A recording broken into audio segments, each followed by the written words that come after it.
satsang. Namaste.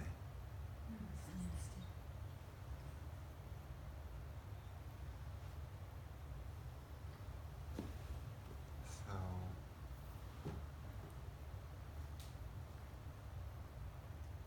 I just found out that the topic tonight is awakening the heart. That sounds like a good topic. So, it'd be fitting to bring in a particular energy to bless our gathering tonight. So I have a card that I drew to bring a particular master to, we'll say, preside over our gathering, you could say, and bless our gathering and sanctify our gathering. And this is Jesus Christ.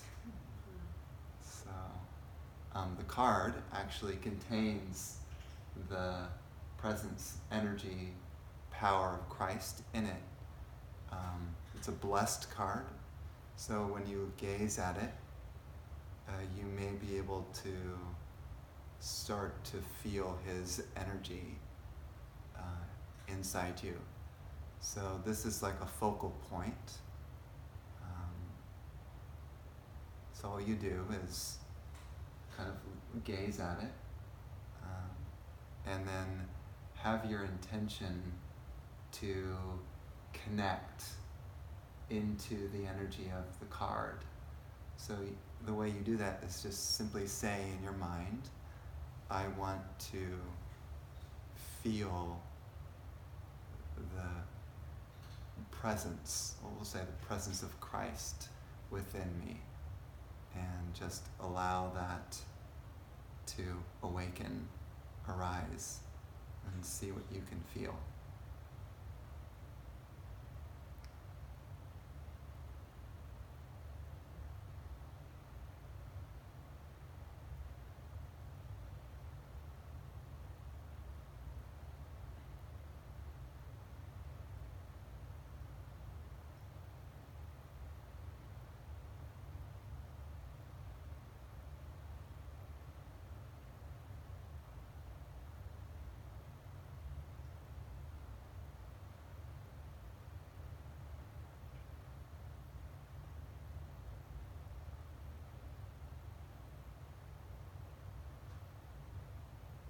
And let's also set a strong intention for us to feel that energy powerfully throughout the gathering, that we may experience it particularly in our conscious mind, very consciously, and let it be crystal clear.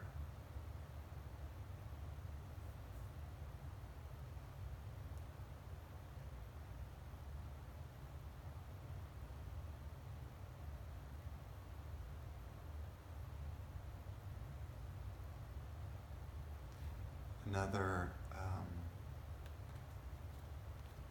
helpful way to kind of tune in is you can imagine that Christ is standing right in front of you. Just kind of visualize Him, and then also visualize Him placing His hand on top of your head and giving you a benediction. So you can see if you can even sort of feel His hand being placed on the top of your head, and just be open to that blessing.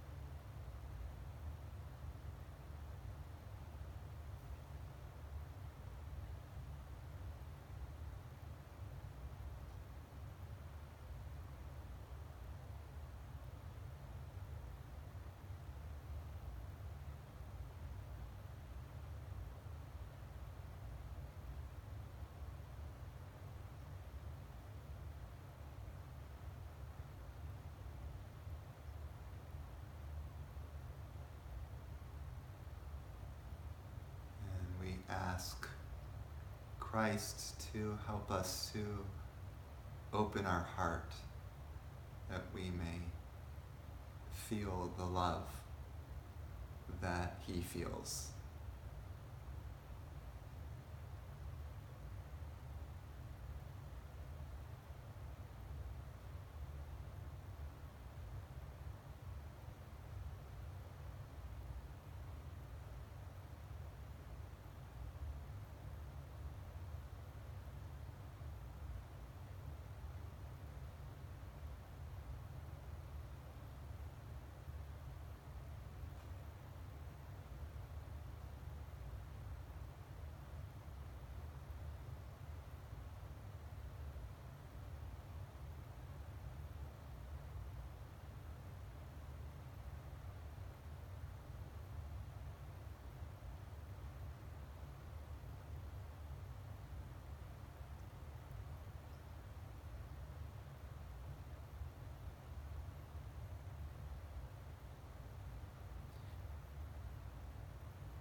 One simple way to magnify that presence in the heart is to imagine a pink light, like a pink divine light in your chest, in your heart. It's glowing there.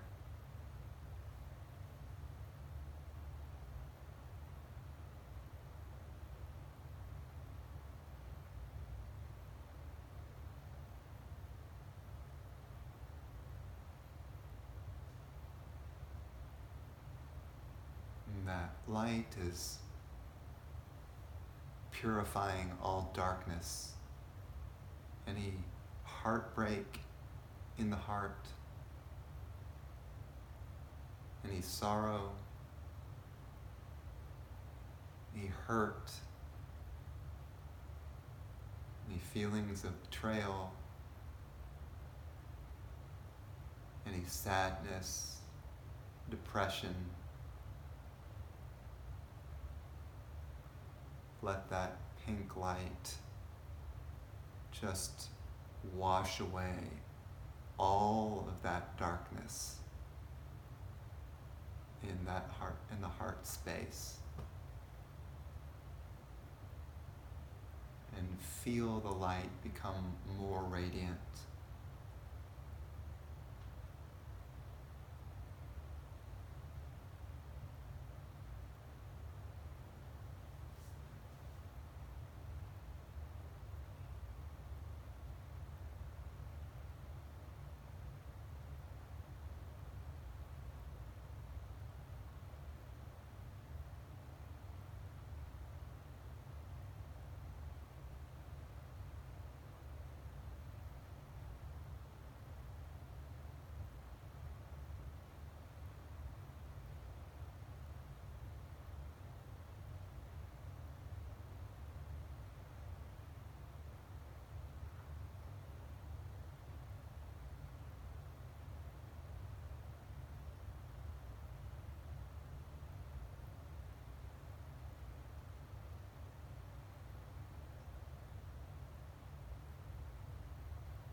Now we can imagine someone in our life who needs healing,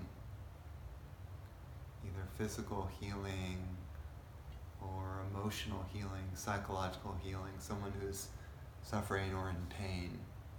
We can imagine that that person is right in front of us, kind of sitting right there.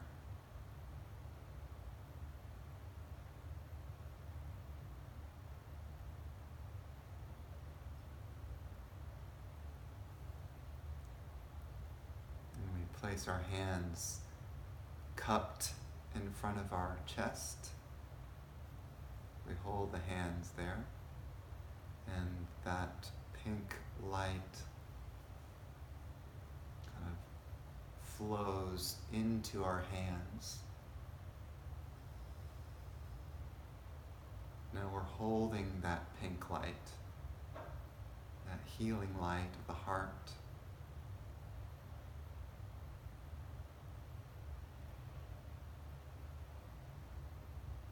And then we reach out and place that light into the heart of that being in front of us.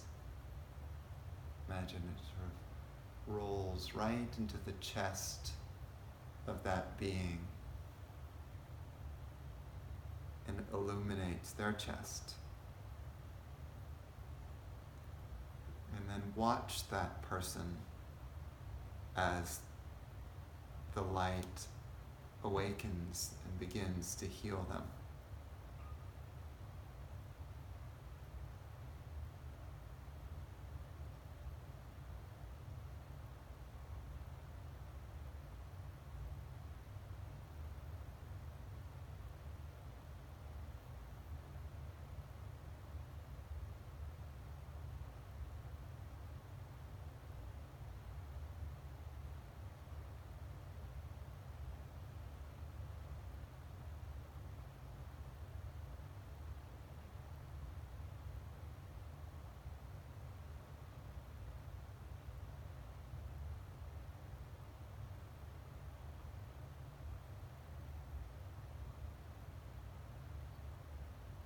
You can ask that person, what message do you have for me?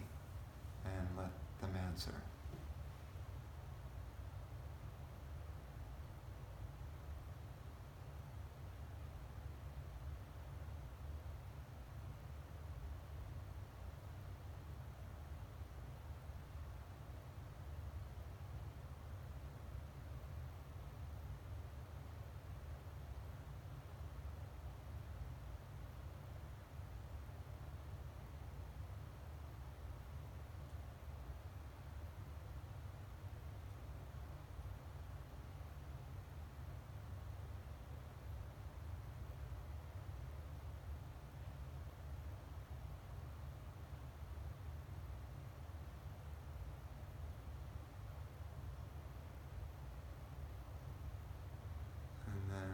Thank that person for being here.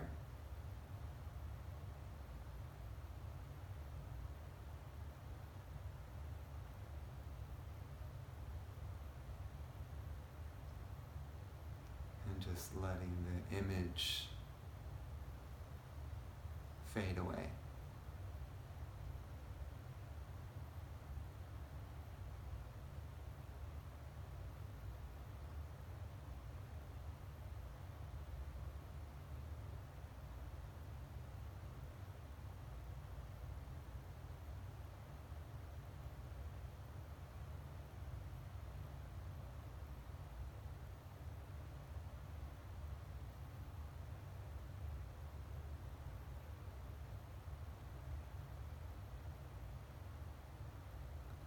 When we're ready, we can open our eyes.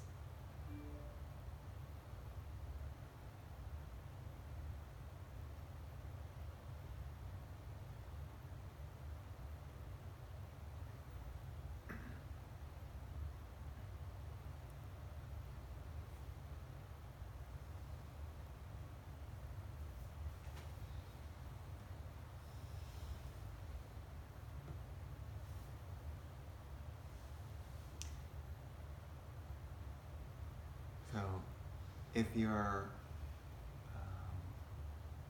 in the mood or open to it, you're welcome to share. You had an experience anytime during that meditation. If so, what did it feel like?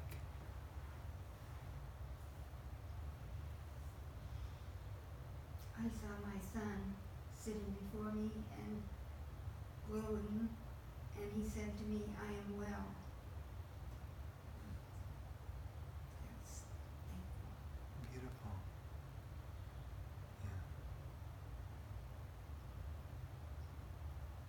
Yeah. Any other sharing? Yeah, I saw my daughter sitting in front of me. She's kind of had a year of struggles, and it just, you could feel that heart energy like rolling and her accepting it and lighting up, and it just felt very tangible. And, yeah, felt really good. Beautiful. Yeah. And the person really does receive it. I mean, you don't limit yourself by distance, whether they're physically here in the flesh or not. It doesn't matter. You're connected with them. You're connected with everything, all beings. But you may be more connected with certain people just because you have a sense of them already. You have a, say, karma already with them. So it's easier to connect with that person. And also, when you're in a meditative space and then you pray for a person, your prayer will be much more effective than if your mind is going wild. So this is an excellent, yes. In my heart, I really felt the pink, but when I relayed, when we just put our hands out, it turned to yellow and green to that person, more whirling. So I thought that was interesting. Interesting, yeah. Yeah. The message was not really, I didn't hear anything back, but I got a pulsation. Yeah. Good. Yeah, great. I mean, everyone will have a different experience.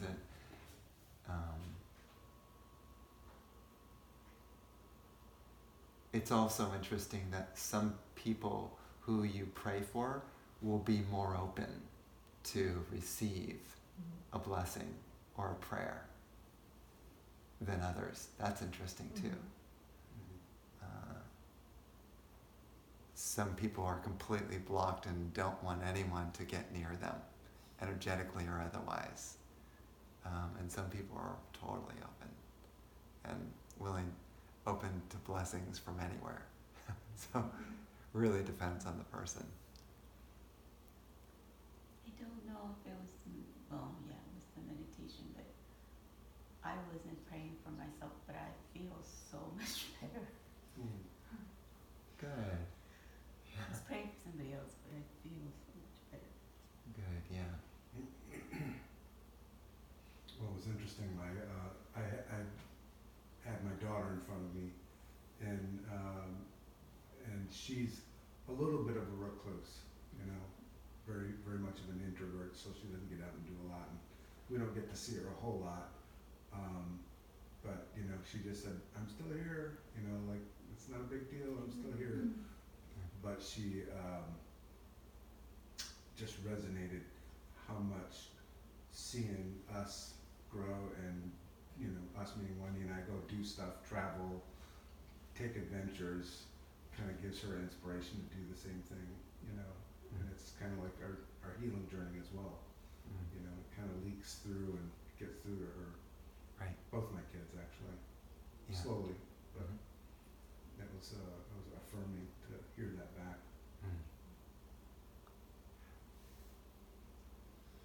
I noticed that so much healing can occur around us when we heal ourselves. Oftentimes, we just become a different person and are able to hear someone differently, more compassionately, more softly, more kindly. And somehow that healing, that hearing from the heart, creates a space in which they can heal.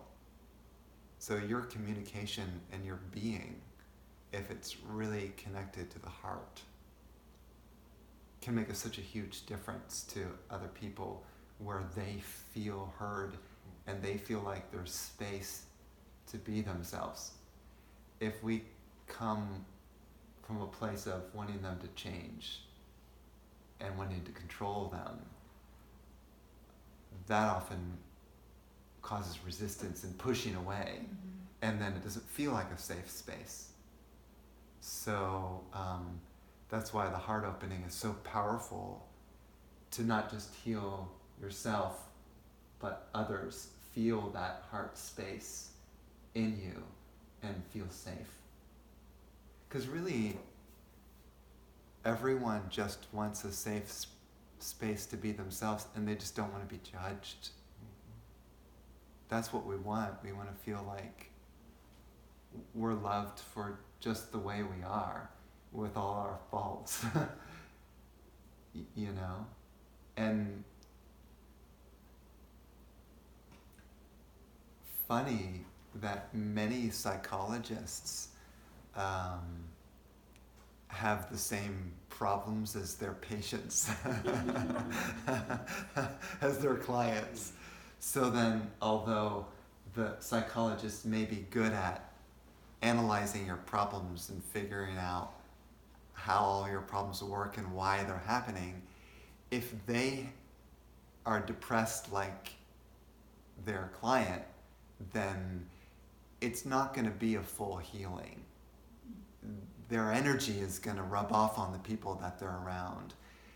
Therefore, my strong feeling is that if you work on yourself energetically, that will be a whole nother dimension in which people can heal around you, not just psychological analysis of your issue, because that can only go so far intellectually.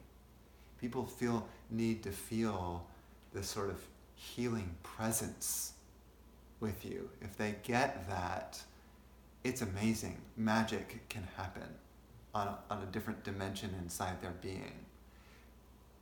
Intellect only goes so far.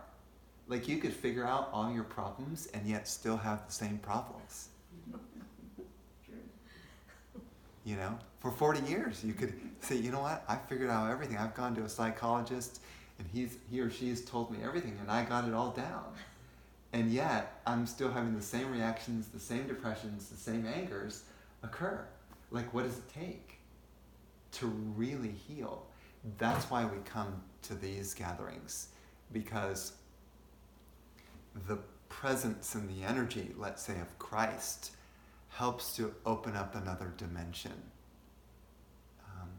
that is beyond our intellect, which is magical. And, you know, for me has sort of brought me to tears how amazing that experience is, and why I love to share these gatherings. They're very deep and special, and I can't even begin to describe in words what happens. But what I can say is that the presence goes into your subconscious and unconscious mind and starts to clear things out that you can't see, that are holding your problems in place. Stuff that the psychologist can't reach with all the intellectualizing. And everyone needs this. It's just that people don't know that satsang exists, that a gathering like this actually exists. It's just not in the mainstream. And even if it were in the mainstream, it doesn't necessarily people are going to be flocking to the gatherings. You know, if it's a Friday night or something, it's a date night. We want to go on a date to a movie or something. We don't want to come to a gathering. Although some people have come on spiritual dates to these gatherings, which is kind of cute. You know, this is like a spiritual date. You know, you come together and you're like, let's just go together to a gathering and just be. We don't have to do anything. There's no activities that we have to participate in. We just open and see what happens. I love that. You know, when a person's willing to do that. A lot of times we're so active, we get so used to the momentum of activity, not just physical momentum, but mental activity, that when we sit down in a gathering, oh no, I can't meditate. It's too hard. My mind races. I'm not capable of meditation. So we start to fidget and start thinking about the past or the future, and that continues on. And so we don't like meditations or gatherings like this because of that. So at some point, you're going to have to stop the momentum, calm down a little bit, rest in yourself and be with yourself. Many times we don't want to be with ourselves because we don't want to even go there where all those thoughts and emotions are, because it's too disturbing. And yet, you will have to face your suffering at some point. You will have to be with yourself. You can't keep running from yourself. Because that momentum of thought and emotion and all those issues will carry with you lifetime after lifetime after lifetime. It's like a revolving door, so to speak, where you just keep going on the door and I'm not getting anywhere. And you keep going and going and going. And yet, everyone, every single soul in the entire universe will inevitably return back to their source, return back to what you might call God. Some people call it Christ. Everyone, no exception, no matter how many quote-unquote sins you have done, how many evils you have performed. There's no exception. You could be psychotic or a murderer, killer, or rapist. You could do all the sins. But at some point you will return back to your source. No exception. And that is so comforting. You know what that means? Every being is part of that source. So, and this may be even sort of more radical. Every thing that you've seen in humanity, sort of the ocean of sins, you've done it too. At some point, you have done what other people have done in previous lifetimes. You just don't remember. Fortunately, you don't remember. Because if you remembered all the stuff that you did, you would probably go into shock and you wouldn't be able to handle it. That's why people don't remember their past lives. That's why we have a subconscious and unconscious mind where all of our karma goes underneath the surface so we don't have to get overwhelmed. And then bit by bit, we bring those issues to the surface to work on them. Because we can't handle it all at once. So we're all sort of work in progress. And now we can sympathize with all the rest of humanity who's going through the same thing. We can all consider ourselves as brothers and sisters walking the same path.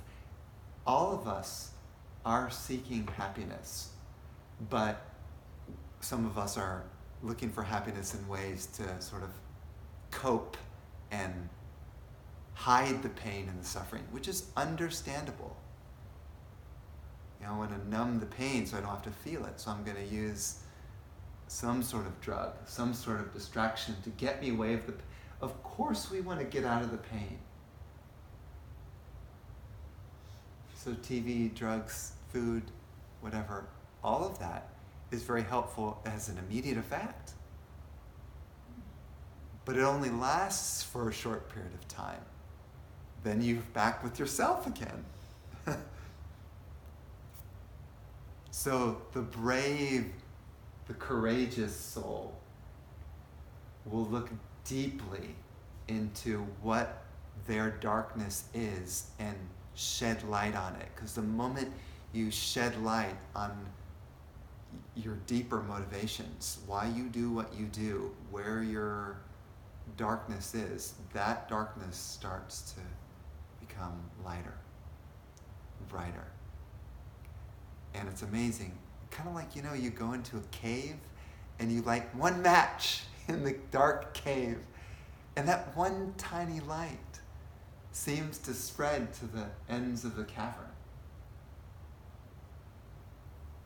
So here in this gathering, it's kind of like we're trying to light up something inside our heart so we can see where we're hurt where we've been crushed, where we've been betrayed, where someone has wounded us. You were talking about the wounds. So we can really be open to those wounds and accept them and sort of embrace them as a part of ourselves. And amazingly, as that happens, we can embrace other people's wounds and accept them and more easily forgive them, for they know not what they do. And that's such a true statement, what Christ made. They know not. People who act from a place of hurt and darkness, they really don't understand what they're doing. So and if it comes from ignorance, it's like a blindfolded person knocking into things and knocking all. Why are you not? You're not going to get mad at the blind person. They're blind. So a person who hurts you, you simply say, "Oh, I know they're blind. They can't see what they're doing." And this forgiveness is so powerful, being able to forgive people who have struck you deeply to the core. If you can do that, my dear, you will grow spiritually by leaps and bounds. Because the reason we're not connected with the vast love of Christ that Christ has is because those hurts are still buried in our heart. Either we haven't seen them, we haven't wanted to look for them, they're hidden, or we just don't know how to reach that deep inside. But when those things start to wash away, Christ will arise inside you. Because Christ isn't some outside person who touches you on the head and then, you're free or something like that. Christ is a living presence inside you that simply has been covered up. And you need to unwrap your gift, which is your own soul. You need to unwrap your soul, and it's covered by all of these things. And as one layer appears, one layer kind of washes away. Oh my gosh, did my heart just sparkle? Something is happening. It feels warm, sweet, kind, caring. And I'm starting to treat people differently and feel love towards them than when maybe I didn't before. That's a lot of times how you know how you change.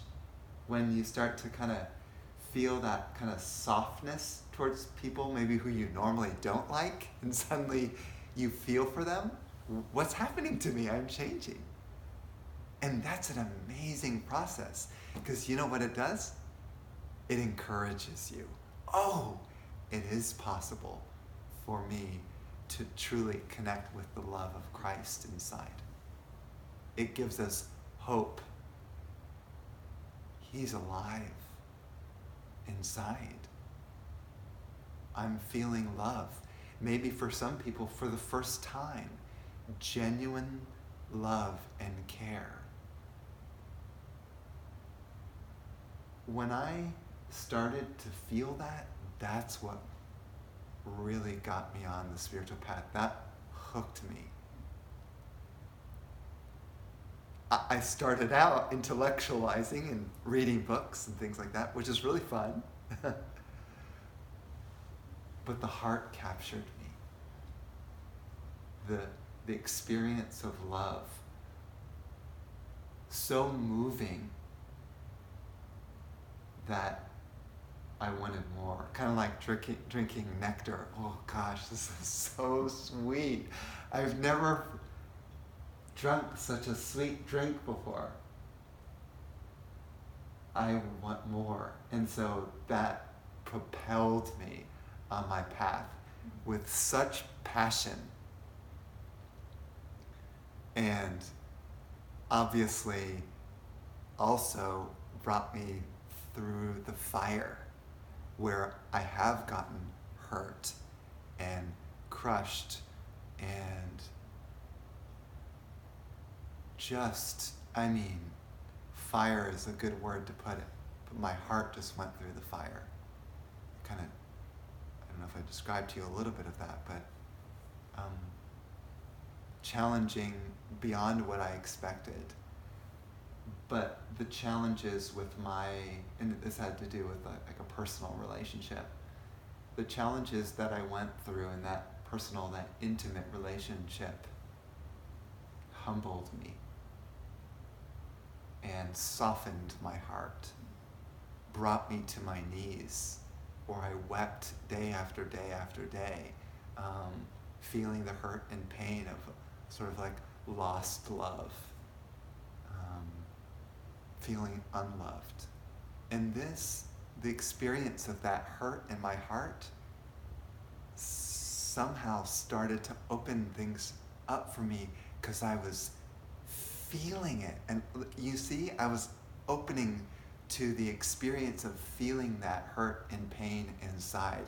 I said, God, whatever you want to do with me, I will go through that fire and I will open and feel everything that I can. Whereas in the past, when I was young, I didn't know better. I just said, I don't want to feel this, or it's too painful. Let me put it in the background and just keep moving. That's what I used to do. This time I knew, I'm not going to do that anymore.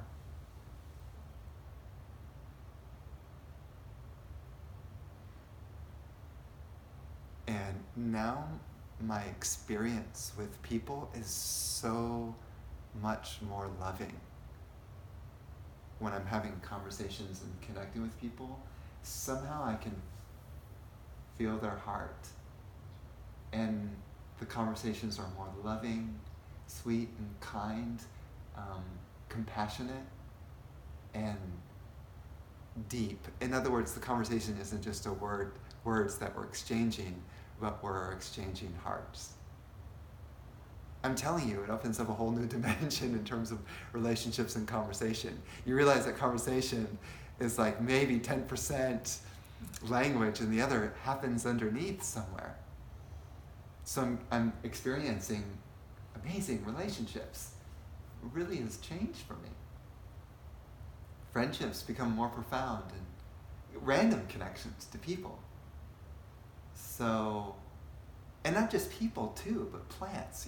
I would go outside in my yard and I would go up to a tree and I would hug the tree and I would just send love, my heart, to the tree. And that would be a practice that I would do. So it wouldn't be just with people, because I didn't want to limit my love to humans. I wanted to be able to love everything equally, to take the entire universe into my own heart, to hold that there. One could say that's divine love. Divine love means that you never shut down to anyone or anything in any circumstance ever again. Your heart is just an ocean. It's like a flowing river that cannot ever be shut down, no matter what anyone says to you or does to you. Can you imagine that kind of love? A worthy goal. Worthy. I often use this term, aliveness. With that kind of love, you feel alive again. Your life is amazing, scintillating, bright, powerful, joyous. So many different qualities come through that love.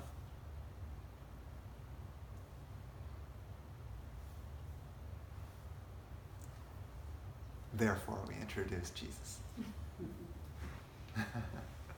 So, now, it would be nice to chant a mantra to awaken the love within, specifically divine love, unconditional love. And in Sanskrit, in ancient India, the word for divine love is prem, or prema, or premam. Prem, P-R-E-M. Divine love. So when we chant this mantra,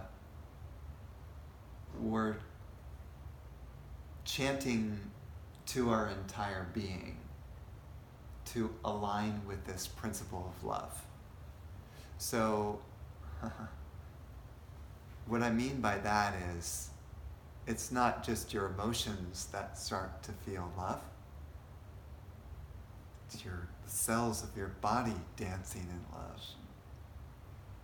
It's your thoughts feeling loving. It's your intellect vibrating with love. It's your prana, the energy channels filled with love. All of your bodies, every fiber of your being becomes aligned with that love principle, prem. So it's not just here. The heart is a symbol. That's why we use it, because it reminds us of what we're seeking. But your aura, this field that surrounds you, can be illuminated with the presence of love. So everything can be shifted into that dimension, so much so that you see the entire universe as that. So you no longer see things as things, but everything is just the one love. That's hard to really even conceptualize. What does that mean? But it's kind of like looking through love goggles. And you can't help but feel the presence of love everywhere. So you're not thinking in terms of separation, me and the rest of the world, but that literally the foundation and the makeup of the entire universe is pure love. That is your world, and you are lost in that. Again, I could try to use words to explain this, but it's not going to really make any sense. So you have to feel it for yourself. And one of the most helpful things is to chant the mantra and attune to that vibration. So the mantra for love, this particular mantra, is Anandam Premanandam. Anandam means bliss in Sanskrit, and Prem Anandam. So the word prem and then add another Anandam. There's Anandam Premanandam. So you can chant it with me as you get it. The song's pretty easy. If you're good at singing, you can even harmonize with me if you like. I remember one church that I went to, and there happened to be a lot of really good singers in that church. I wasn't even prepared for this. And as I was listening to this chorus, actually I listened back to the recording of it, and I just thought, wow, there's like a bunch of angels in this chorus just singing. I mean, they were singing all these different harmony parts, and I was stunned. Because a lot of times when I'm chanting a mantra, oftentimes my one voice is louder than the entire congregation. So I always encourage people to chant aloud. Doesn't matter whether you get the tune exactly right, but it's more about the spirit of it. And when you chant aloud, it helps to sort of bless the space, sanctify the house that we're in, and it becomes like a temple. So again, Anandam Premanandam. You can follow me as you get it.